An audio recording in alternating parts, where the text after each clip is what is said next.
तो गाइस कैसे हैं आप सब लोग। लेगेसी ऑफ असैसिन किंग के एपिसोड 196 के साथ हाजिर हो। तो लास्ट एपिसोड के एंड पे हमने देखा था कि हमारा हाजिन अंदर फिस्ट गार्ड के साथ बैठकर बात कर रहा था, जबकि बाहर उसके साथियों को रोक लिया गया होता है। तो शाओलिन का मॉन्क उन लोगों से कहता है कि तुम्हें परेशान होने की जरूरत नहीं है, हमारे फिस्ट गार्ड एक बहुत ही अच्छे इंसान है और वो कभी भी यहाँ पर उसके ऊपर अटैक नहीं करेंगे, यानी तुम्हारा यंग मास्टर अंदर बिल्कुल सेफ है। तो मास्टर गू से कहता है कि हमें यहाँ पर इस बार में कोई परेशानी भी नहीं है और ना ही हमें यहाँ पर इस बार में कुछ सोचने की जरूरत भी है, क्योंकि फिस्ट गार्ड चाहे जहाँ पर कितने ही स्ट्रॉन्गर क्यों ना हो, लेकिन है तो वो एक शाओलिन के मॉन्क ही। और हमारे डिमोनिक सेक्टर के अंदर भी शाओलिन के ट्विन गार्ड्स के बारे में काफी ज्यादा चर्चे हैं, यानी कि फिस्ट गार्ड एक ऐसे इंसान है जो कि कभी भी किसी के ऊपर इस तरह से अटैक नहीं करते कि उसे जान से मार डालें। तो हम लोग यहाँ पर इस बारे में इसलिए बिल्कुल भी चिंतित नहीं है कि अगर फिस्ट गार्ड और यहाँ पर हमारे यंग मास्टर के बीच में कोई फाइट होती भी है तो वो उन्हें नहीं मारेंगे। तो एबर्ट जो होता है उसकी बात सुनने के बाद कहता है, अमिताभ आपका बहुत बहुत शुक्रिया हमारे फिस्ट गार्ड के बारे में इस तरह की बातें करने का। लेकिन जहाँ पर हमारे डोंगपिल को दिखाता है कि वो अपनी सोच में वहां पर गुम होता है, तो मास्टर गू से कहता है कि गार्ड माँ तुम्हें क्या हो गया, माँ डोंगपिल तुम किस तरफ देख रहे हो और किस सोच में गुम हो।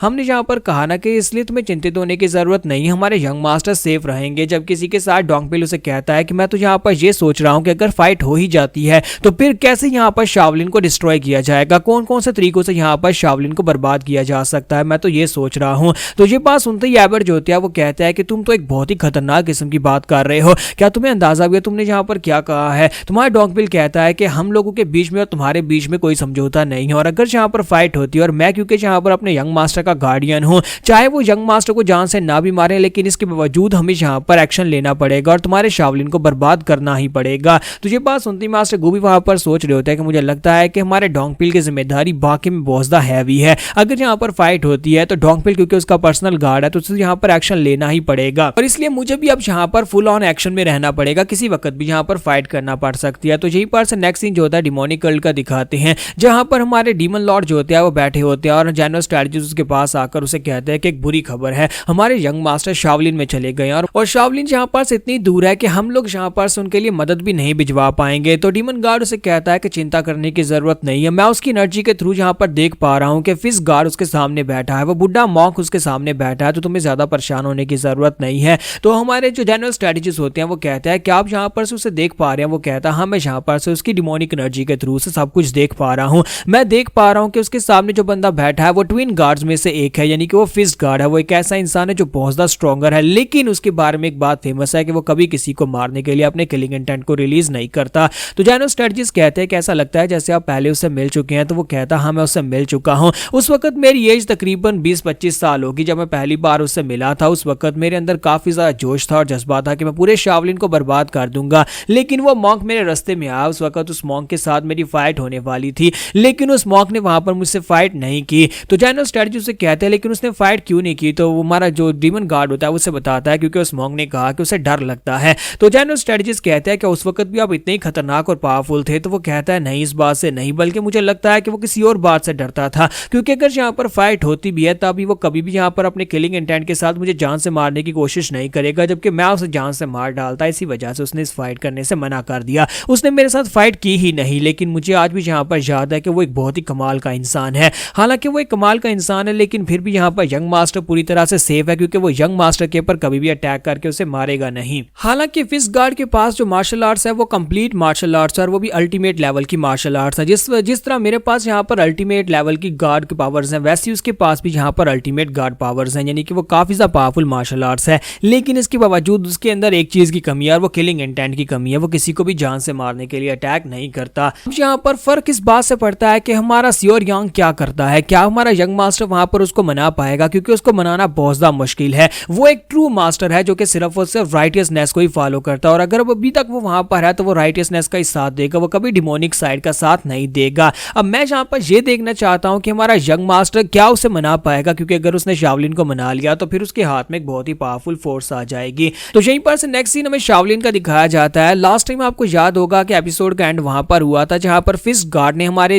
हाजिन से पूछा था कि क्या तुम चुन हाजिन को जानते हो, क्योंकि तुम्हारे पास से हमें शैडो की एनर्जी महसूस हो रही है, और ये शैडो की एनर्जी एक ही बंदे ने स्पेशलाइज मास्टर की हुई थी और वो असैसिन किंग था। तो हमारा हाजिन उनकी बात सुनने के बाद हैरान होकर बैठा होता है और इसी के साथ ही वो उनसे पूछता है कि आप शैडो की के बारे में जानते हैं। तो वो कहता है मैं अच्छी तरह से जानता हूं। तो वो उसे कहता है कि जरा उसके बारे में और बताओ, डार्क शैडो की के बारे में आप क्या कुछ जानते हैं। तो मास्टर से कहता है कि मैंने तुमसे एक सवाल पूछा है लेकिन तुम मुझसे सवाल पूछ रहे हो, चलो मैं तुम्हें बता ही देता हूं। डार्क शैडो की एक बहुत ही रिमार्केबल डिवाइन आर्ट थी, एक ऐसी आर्ट जिसके अंदर बहुत ही कम फ्लॉज थे लेकिन वो बहुत ही पावरफुल आर्ट थी, जिसके अंदर शाओलिन के अलावा बाकी के 9 मार्शल क्लैंस जो थे, राइटियस सेक्टर्स की सारी मार्शल आर्ट्स को मर्ज करने के बाद एक नई आर्ट बनाई गई थी। और वो आर्ट सिर्फ और सिर्फ एक ही बंदा बना पाया था और उसको असैसिनेशन किंग का टाइटल दिया गया था। वो असैसिन किंग एक बहुत ही पावरफुल था जो कि डैम सोयोंग के साथ काम करता था। लेकिन मुझे तुम्हारे पास से वही डार्क शैडो की एनर्जी महसूस हो रही है, और सिर्फ डार्क शैडो की एनर्जी नहीं बल्कि मुझे तुम्हारे पास यहाँ पर डिमोनिक आर्ट्स भी महसूस हो रही है। ऐसे लगता है जैसे कि तुमने यहाँ पर उन सारी आर्ट्स को मर्ज करके एक नई डिमोनिक आर्ट बना ली हो। तुम्हारा हाचिन जो होता है यहाँ पर उनसे बात करता है और उन्हें परसुएट करने की कोशिश करता है कि वो यहाँ पर डार्क शैडो आर्ट वाले किसी मास्टर को नहीं जानता, और बस बाई चांस उसे ये टेक्निक मिल गई थी और उस टेक्निक को उसने यहाँ पर अपनी डिमोनिक आर्ट्स के साथ मर्ज करने के बाद से पहले से बेहतर बना लिया है।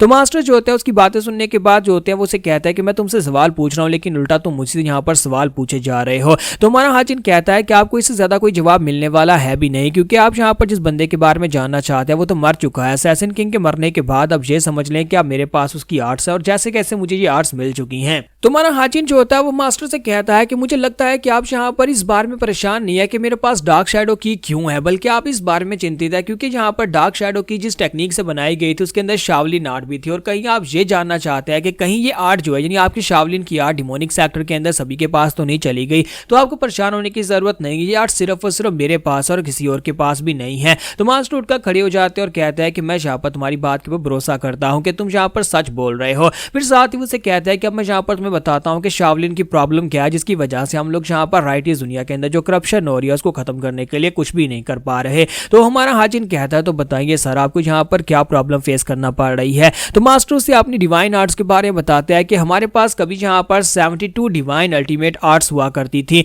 यानी कि शाओलिन की हिस्ट्री क्योंकि 1000 साल पुरानी और कहा जाता है कि सारी की सारी मार्शल आर्ट्स शाओलिन टेम्पल से ही निकली हैं। कभी हमारे पास यहाँ पर 72 मार्शल आर्ट्स हुआ करती थी जो हम अपने डिसाइपल्स को सिखाया करते थे, अपने मंक्स और अपने शाओलिन के जितने भी हमारे मानने वाले थे उन सभी को सिखाई जाती थी। लेकिन वो ओरिजिनल आर्ट्स में से 22 आर्ट्स ऐसी हैं जो कि इस वक्त डैम सोयोंग के हाथ लग चुकी हैं। डैम सोयोंग ने उसकी ओरिजिनल कॉपीज को चोरी कर लिया, मुझे नहीं पता कैसे बस उसने उनको चोरी कर लिया, और उसके बाद से हमारे पास यहाँ पर जो पड़ी हुई है वो सारी की सारी फेक पड़ी हुई है। ये बात सुनते ही हाचिन काफी हैरान होता है और कहता है कि आपकी शाओलिन की सुप्रीम आर्ट्स डैम सोयोंग के हाथ में क्या कर रही हैं, और वो भी कोई थोड़ी नहीं बल्कि पूरी 28 मार्शल आर्ट्स की बुक्स उसके पास हैं। तो वो उसे कहता है कि हाँ यही तो बात है, और इसके अलावा यहाँ पर क्या तुमने कभी गू पॉइजन के बारे में सुना है। तुम्हारा हाचिन उसे भी यहाँ पर एक और झटका लगता है क्योंकि हमारा हाचिन जो है वो गू पॉइजन वाले कीड़े से अच्छी तरह से वाकिफ है, क्योंकि जब वो यहाँ पर असैसिन किंग हुआ करता था उस वक्त उसकी बॉडी के अंदर गू पॉइजन वाला कीड़ा था, और उसके साथ साथ जितने भी वहां पर बच्चे थे जिनको असैसिन बनने के लिए ट्रेन किया जाता था, डैम सोयोंग कमीने ने उन सभी की बॉडी के अंदर वही गू पॉइजन वाला कीड़ा डाला था।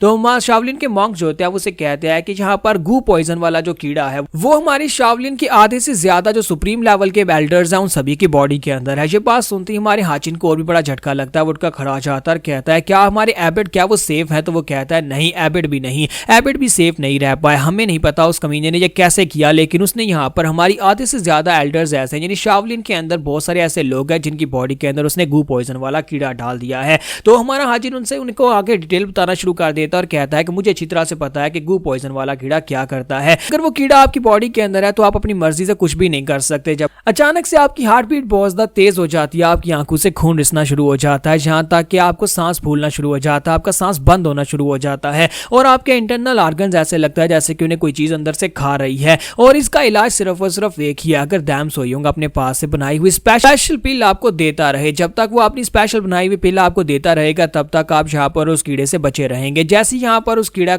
आपकी बॉडी के अंदर एक्टिवेट होगा तब आपको डैम सोयोंग के सामने घुटने टेकने पड़ेंगे और उसे पिल लेनी पड़ेगी। तो फिश गार्ड उसे कहता है कि लड़के तुम इस कीड़े के लक्षणों के बारे में इतने अच्छे से कैसे जानते हो। तो हमारा हाजिन उन्हें बताता है क्योंकि मैं भी कभी यहाँ पर उस कीड़े को अपनी बॉडी के अंदर रख चुका हूँ, यानी कि मैं इस सब पीड़ा से निकल चुका हूँ। मुझे पता है कि गू पॉइजन वाला कीड़ा कितना ज्यादा खतरनाक है, कभी वो कीड़ा मेरी बॉडी के अंदर हुआ करता था। तो यहाँ पर हमारी एपिसोड 196 का एंड करेंगे और नेक्स्ट एपिसोड में देखेंगे क्या हमारे हाचिन के पास गू पॉइजन वाले कीड़े को इनकी बॉडी से निकालने का कोई तरीका है या नहीं है।